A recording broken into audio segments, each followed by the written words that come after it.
शेतकरी बंधूंनो, बियाणे खरेदी करताना केलेली एक छोटीशी चूक तुमच्या संपूर्ण हंगामाचं नुकसान करू शकते. आता काय आहे ती चूक मी तुम्हाला एक एक करून सांगते.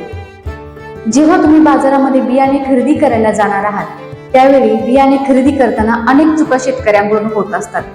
त्या कोणत्या कोणत्या चुका शेतकऱ्याकडून होऊ शकतात हे तुम्हाला मी या व्हिडिओच्या माध्यमातून सांगणार आहे. तेव्हा व्हिडिओ शेवटपर्यंत नक्की बघा आणि बियाणे खरेदी करताना आपण काय काय काळजी घेणं गरजेचं आहे ते देखील लक्षात ठेवा. तुम्ही बियाणं सर्वप्रथम म्हणजे परवानाधारक आणि अधिकृत विक्रेत्याकडूनच तुम्ही बियाणं खरेदी करणं अत्यंत गरजेचं आहे. त्यानंतर पिशवीवरील उगवण क्षमता, शुद्धता, टॅग आणि कालबाह्यता दिनांक तपासणे देखील अत्यंत महत्वाचं आहे. बियाणाच्या पिशवीवरील टॅग किंवा लेबल हे सुस्थितीमध्ये आहे किंवा नाही हे तपासून नक्की बघणं गरजेचं आहे. खरेदीनंतर पक्क बिल घेणं हे अत्यंत गरजेचं आहे आणि ते बिल जपून ठेवणं ही तितकंच गरजेचं आहे.